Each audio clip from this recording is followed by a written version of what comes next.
So there is an issue happening at the Greater Accra Regional Hospital, popularly known as RAGE, that needs to be focused on. I think it's an issue that has been happening for a while with regards to the Ghana Health Service and how they go about their business with patients and all that. I mean, personally, I've heard a lot of these stories from people close to me and some of my business associates. The last time somebody was telling me about the fact that when the mother was sick, he literally had to hold the mother, the mother laid on the floor.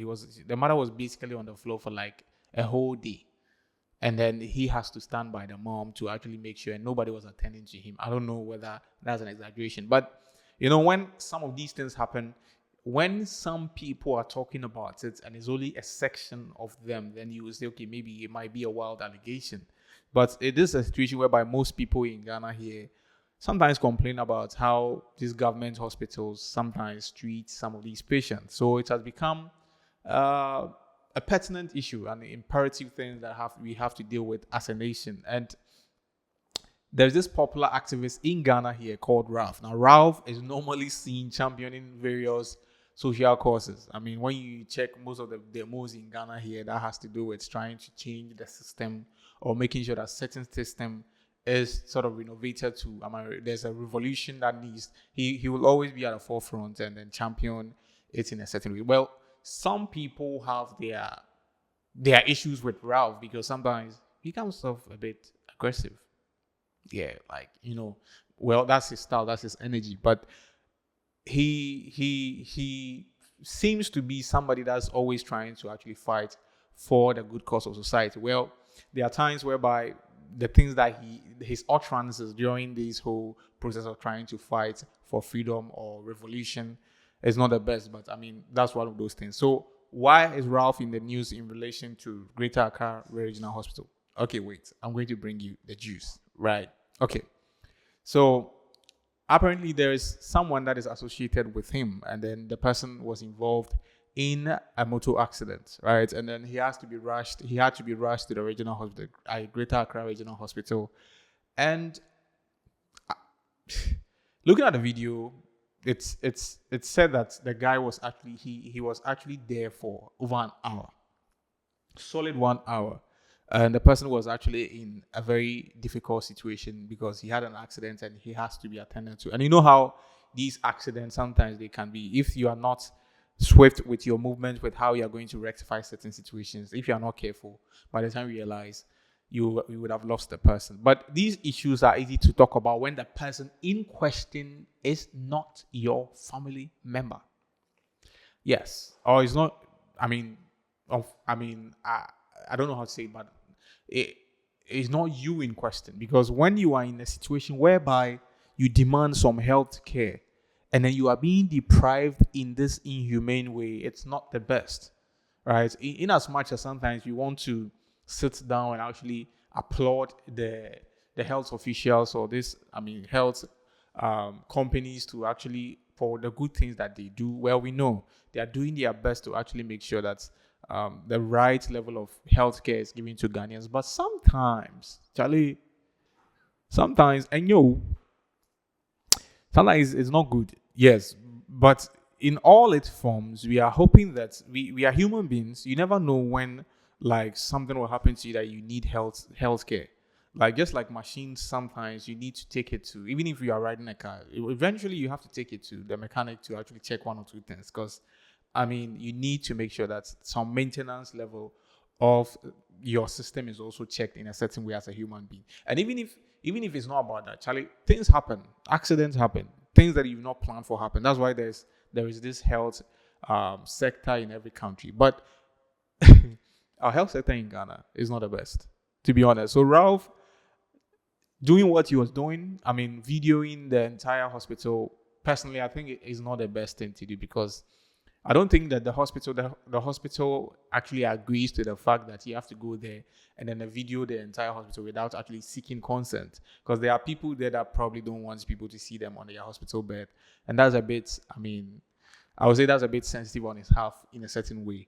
Maybe he was carried away by his emotions and how things were being done, and that's one thing that most people particularly don't like about Ralph, with how sometimes, because he's so passionate about trying to change certain things, he comes off as somebody that's insensitive. An example was when they were doing, was it? I don't know. What was it about? Was it? They were doing a certain protest, right, around 37, and then the road was blocked in the middle of 37, and then somebody was carrying their family member to the hospital because the person was in an emergency situation, and a Ralph actually blocked the road, and then told the person that, well, he thinks, in our local language, na Ghana for more baby no omuwa na yede.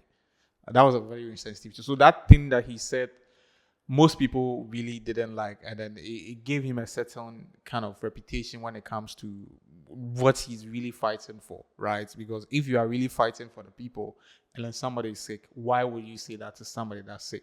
Well, that's another topic for another day. So he has his own way that he does his things, but we can't throw away the fact that it's something that we should look at with regards to our health system, right? Because in this country, they say that health is wealth. Okay, health is wealth. But if there is something that transcends wealth, right? Okay, in Ghana, we should replace that one with wealth. Because here, if we are mistaken now, or you find yourself in an emergency situation, that's when you come to terms with the kind of system we are in. It will shock you. So it's either you have enough money saved to get health professionals from, people from the private sector, or Charlie, unless you call Black Sheriff, now he sing that song for you, say, problem they better call Jesus, because Charlie, you know the about our health, our health system. Hey, boy, forget it. And no, we are not trying to sort of, demean or make the way, because that's also a sector that I honestly feel that it's very important, and people are working so hard over there to actually make sure that they render people the right healthcare. They are hardworking, very hardworking, dedicated health professionals, and you'll be a mom. But because there's a lot of issues with regards to how sometimes they handle some of these patients, especially when they are not really financially well-to-do, it's something else. Okay, and you might think it's not a big deal until somebody close to you goes through that, and then you really understand that, Charlie, mokobe. I don't know what that means. I don't know, but yeah. Then you go back. You go back.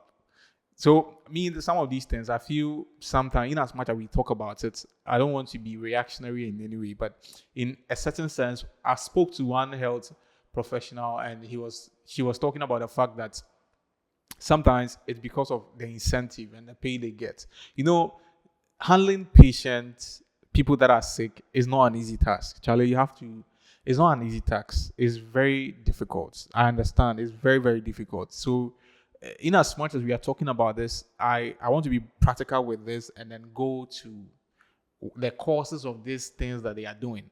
Okay, how much incentive the government should pump as much as money as they can to actually make sure that they get them to work very well. Because some of these things are mainly from the fact that sometimes they say that, okay, the people there, they were busy and all that. But we have a lot of nurses at home that are not working. They don't even have jobs. So I don't know how it works. I don't want to speak about something I have little or no religion. But why are they not being employed in these situations, especially when it's at night, that sometimes emergencies can come anytime? Okay, because hospitals, I believe, are structured for certain situations like that. So in this situation, if certain things within the health sector is taken care of in terms of the government giving them the right incentive, because, Charlie, with the quick loan car, we a nurse, and I be a doctor, and so the quick loan power they can boy, or the quick loan car, because Charlie, if you go if you go there, then you see the work that is there to be done and taking care of people and all that, and then you see the financial burden on you. Sometimes, in as much as we might blame them, Charlie, it's we should also understand that people just don't do things because they want to do. Sometimes it's there are causes to what they are doing. Okay, and then if we are not careful and we don't handle the issue from the root, you will always blame them for something that's perhaps should be actually structured in a certain way to change some of these behaviors. So yeah, just make sure that you no go sick. And I want to, I know if you talk, like, because you never know, Charlie, you just, but at least take care of yourself. That's why I'm a huge advocate of the Galamsey, the people that are trying to fight Galamsey, because our health system is not good, bro. And yet, as you say, if these things are also going to cause us health issues, bro, eh, Charlie, it's a whole lot. I mean, we are in this country. Ministers actually have to travel abroad to seek healthcare, and that should expose a lot of things, right? They don't have a lot of trust in our healthcare, so they have to travel elsewhere. But what if you don't have the resources, you don't have the funds to actually do that? Then what happens to you? You go buy. Yeah, Charlie. But I mean, that's what is happening. Well, the Ridge Hospital has actually released an official communique to actually address this issue. I mean, in it, they actually said that around that time, the people that were on duty were already attending to other patients. So from what they said, it's an issue of lack of maybe the number of workers that were available at that time. So they couldn't just leave other people and attend to them. Okay. And then they also pointed the fact that what Ralph was doing wasn't appropriate. It wasn't actually allowed for you to film the hospital environment without seeking the right consent, which that one, they're 100%. I think they are right.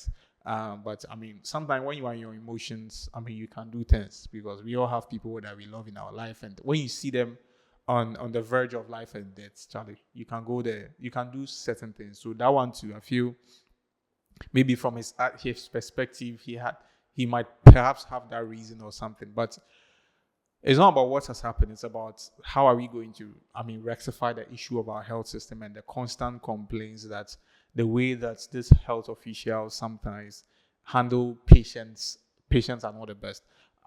Personally, I'm not sure. I've not experienced anything like that, but I've heard a lot of people complain about those kind of situations, and I believe that we should do well to look into it to make sure that Sally, Ghana as a country, at least if nothing at all, when it comes to our health system, at least if most things are not okay, health is a priority, and we should make sure that at least that side is a bit okay, right? So that's what is happening with regards to the Ralph and the Ridge Hospital in Accra. I don't know what you think about this, but personally, I think this thing should be looked into for the right things to be done. Well, but anyway, we are in Ghana, so Charlie, I'm just hoping you get it. Yeah. So with that one said, I'll end today's edition of Social Media Updates here. The name remains Donald, not Trump. I'll see you on the other side. Peace.